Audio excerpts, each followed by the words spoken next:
Hello दोस्तों, स्वागत है आप सबका हमारे YouTube चैनल पर। मैं राजेश राय आप लोगों के सामने फिर से हाजिर हूँ ट्रिगो के कुछ क्वेश्चनों को लेकर के।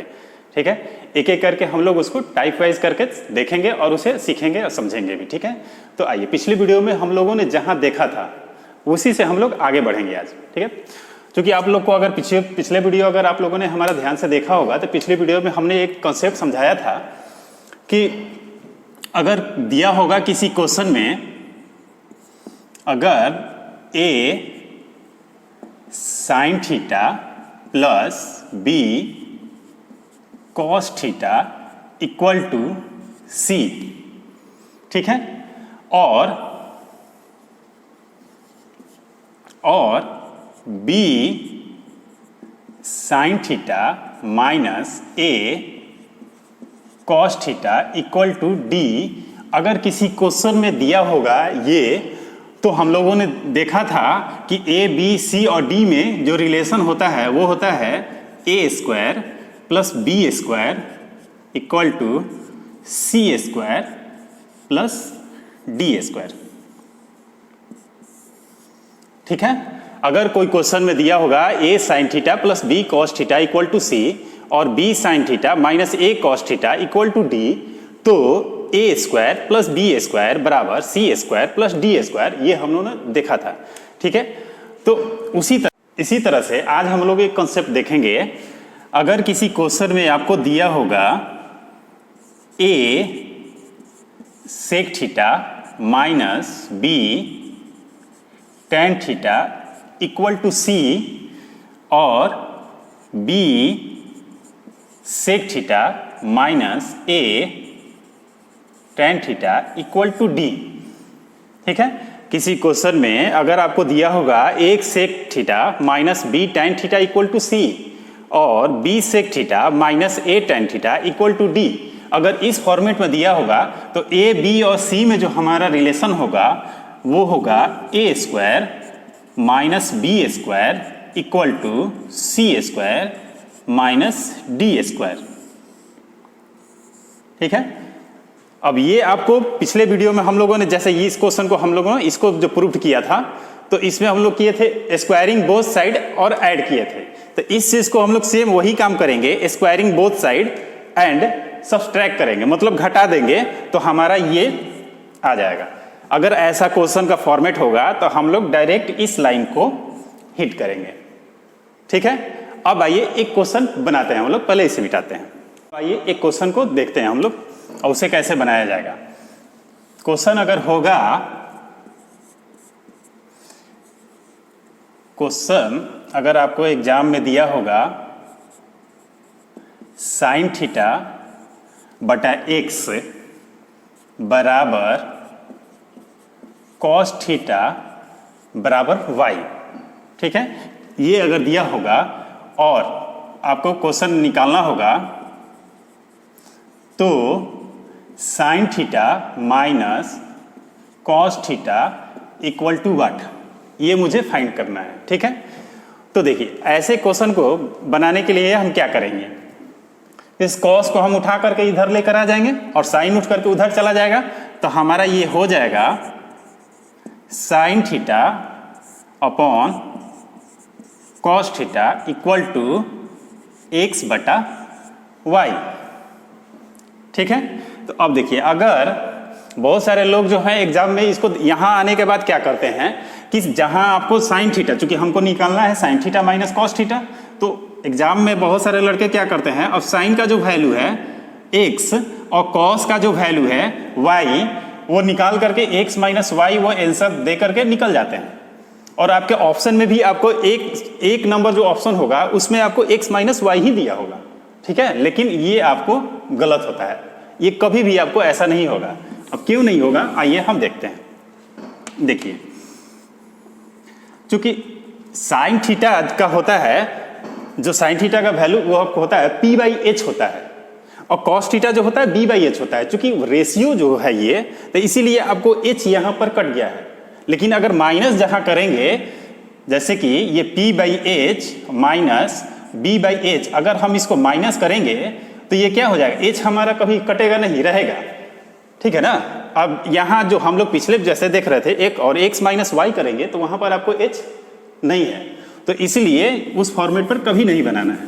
तो देखिए इसे हम लोग क्या करेंगे, तो चूंकि हम लोग जानते हैं कि साइन थीटा बटा कॉस थीटा इक्वल टू होता है क्या, टैन थीटा। तो टैन थीटा बराबर x बाई वाई हो गया, ठीक है। और टैन थीटा बराबर आपको क्या होता है, टैन थीटा को होता है p by b perpendicular upon base.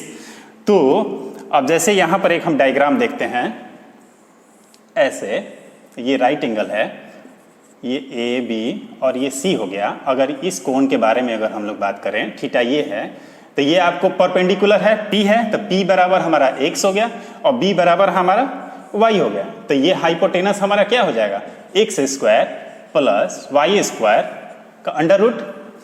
तो अब देखिए हमारा इस तरह से h आ गया आपको x square plus y square का अंडर रूट, ठीक है। तो अब मुझे क्या निकालना है, sine theta minus cos theta. तो चूंकि हम लोग जानते हैं कि साइन थीटा बराबर होता है p बाई एच का, तो p हमारा क्या है, x है, और h की जगह पर मेरा आया है x square plus y square under root, minus दिया है तो माइनस, कॉस थीटा बराबर होता है b बाई एच, और b की जगह पर हमारा क्या है यहाँ पर y है, तो y upon x square plus y square under root में है। तो ये आपको एलसीएम निकल जाएगा, एक्स स्क्वायर वाई स्क्वायर, और ये आपको हो जाएगा x माइनस वाई। ये हमारा आंसर होगा, ठीक है। मैं उम्मीद करता हूं कि आपको ये चीज समझ में आया होगा।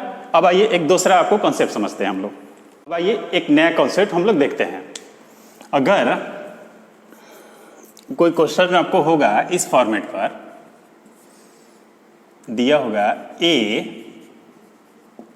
साइन थीटा, ठीक है, plus b cos theta equal to c, ठीक है। अगर ये हमको दिया होगा तो हम ऐसे क्वेश्चनों को क्या करेंगे, देखिए ऐसे क्वेश्चन को बनाने के लिए अगर हम कुछ और चीजों को देखेंगे, अगर क्वेश्चन में अगर यहाँ जो भी आपको दिया होगा a b और c, अगर ये इस चीज को फॉलो करता है a square plus B square equal to C square, ठीक है। अगर इस चीज को अगर ये क्वेश्चन अगर a b और c अगर ये फॉलो करता है तो उस कंडीशन में हम क्या करेंगे, ये जो साइन का जो कोएफिशिएंट होगा ये हमारा हो जाएगा p, मतलब लंब, ठीक है। और कॉस का जो कोएफिशिएंट होगा ये हमारा हो जाएगा b, मतलब आधार, और ये c हमारा क्या हो जाएगा, कर्ण, मतलब हाइपोटेनस, ठीक है। अब देखिए एक क्वेश्चन हम लोग देखते हैं। जैसे कि क्वेश्चन अगर दिया होगा 9 साइन थीटा प्लस 40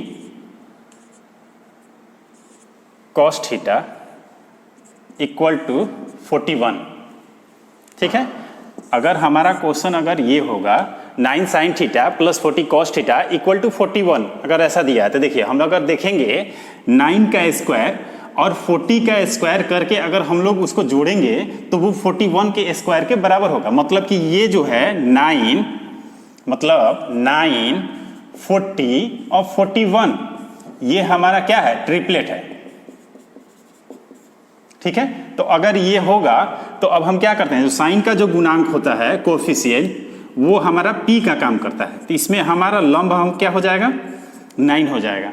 और कॉस का जो गुणांक होता है वो हमारा b होता है, मतलब बेस हो जाता है, बेस हमारा हो जाएगा 40 और कर्ण हमारा 41 हो जाएगा, ठीक है। अगर क्वेश्चन ऐसा है और क्वेश्चन में अब आपको कुछ भी पूछे, sine theta cos theta sec theta कुछ भी, तो मान लीजिए अगर क्वेश्चन में हमारा पूछता है क्या, कॉसेक थीटा बराबर व्हाट, ठीक है। 9 sine theta plus 40 cos theta equal to 41 है, तो कॉसेक थीटा का मान निकालना है। तो मेरा p b और h आ गया। तो चूंकि हम जानते हैं कि कॉसेक थीटा बराबर होता है h बाई p, साइन का कोएफिशिएंट होता है h बाई p होता है, तो h हमारा कितना है 41 और p हमारा कितना है 9, तो हमारा डायरेक्ट आंसर हो जाएगा ये, ठीक है। अब अगर क्वेश्चन में अगर इस टाइप का कुछ भी अगर आता है तो मुझे 1% भी आपको सोचने की जरूरत नहीं है। जो साइन का गुणांक है उसको आप लंब मानिए, कॉस का जो गुणांक है उसको आधार मानिए, और बाकी जो है वो आपको कर्ण होगा। अब जो भी आपको पूछ रहा है उस वैल्यू को पुट कीजिए, आपका आंसर आ जाएगा। ठीक है। अब आइए एक नया कॉन्सेप्ट हम लोग समझते हैं। अब आइए अब हम लोग एक और कॉन्सेप्ट को देखते हैं। ठीक है। अगर क्वेश्चन में आपको होगा, क्वेश्चन का format sine theta plus cosec theta equal to 2, ठीक। और देखिए अगर ऐसा होगा sine theta plus cosec theta equal to 2 होगा तो sine to the power n theta plus cosec to the power n theta का मान जो होगा वो भी आपको 2 होगा। ठीक है। क्वेश्चन अगर इस फॉर्मेट पर होगा sine theta plus cosec theta बराबर अगर 2 दिया होगा तो sine to the power n theta, अब साइन का कितना भी पावर हो और कॉस का आपको पावर जो भी हो, कॉसेक थीटा का, वो आपको उसका योग जो होगा 2 होगा। इसका मतलब क्या है कि साइन थीटा का जो वैल्यू होगा वो 1 होगा और कॉसेक थीटा का जो वैल्यू होगा ये भी 1 होगा, अगर क्वेश्चन हमारा इस फॉर्मेट पर होगा तो। अब इसी तरह से हमारा cos theta plus sec theta equal to 2 होगा तो cos to the power n theta plus sec to the power n theta equal to 2 होगा। ठीक है। अब सेम इसी तरह से tan में भी होगा, tan theta plus cot theta equal to 2 होगा तो tan to the power n theta plus cot to the power n theta equal to वो भी आपको 2 ही होगा। ठीक है। अगर क्वेश्चन का फॉर्मेट हमारा ऐसा है और उसका पावर देकर के अगर पूछा है तो हम जो आपको वैल्यू है वही आपका वैल्यू होगा। ठीक है। इसमें आपको 1% भी आपको सोचने की जरूरत नहीं है। अब आइए एक नया क्वेश्चन देखते हैं हम लोग। अब आइए एक नया कॉन्सेप्ट देखते हैं। देखिए अगर a प्लस b का योग अगर 45 डिग्री हो, ठीक है, और क्वेश्चन अगर बोला 1 plus tan a into 1 plus tan b equal to what, तो उस कंडीशन में हम क्या करेंगे। ठीक है। तो देखिए चूंकि a और b का योग हमारा 45 होना चाहिए, तो अगर हम ऐसा वैल्यूज देखें जो a और b को जोड़ने के बाद 45 हो जाए और उस चीज को हम यहाँ पुट कर दे a और b पर, तो हमारा वो भी आपको सेटिस्फाइड करना चाहिए। तो देखिए यहाँ अगर हम देख ले a का जगह पर हम 0 डिग्री रख लें और b के जगह पर हम 45 डिग्री अगर रख लेते हैं तो 0 में अगर 45 जोड़ेंगे तो 45 हो जाएगा, इसको सेटिस्फाइड कर देता है। तो अगर ऐसा होगा तब इसका वैल्यू देखते हैं कि क्या आएगा। तो देखिए अगर अब इसको हम हल करेंगे तो यहाँ 1 हो जाएगा प्लस tan a के जगह पर हम क्या लिख देंगे, tan 0 degree into 1 plus tan 45 degree. तो 1 प्लस tan 0 डिग्री का वैल्यू कितना होता है, tan 0 ही होता है। 0 degree tan 0 degree equal to 0 होता है और यहाँ 1 हो गया और tan 45 डिग्री का वैल्यू 1 होता है। तो देखिए यहाँ पर 1 इंटू ये 1 1 2 हो गया इक्वल टू आ गया हमारा कितना 2। ठीक है। तो अब देखिए अगर क्वेश्चन अगर आपका ऐसा है तो अब मुझे ये सारा चीज आपको करना नहीं है। किसी क्वेश्चन में हम देखेंगे कि इन दोनों का जो थीटा है उनका योग अगर 45 हो जाता है तो उसका मान भी हमारा 2 होगा।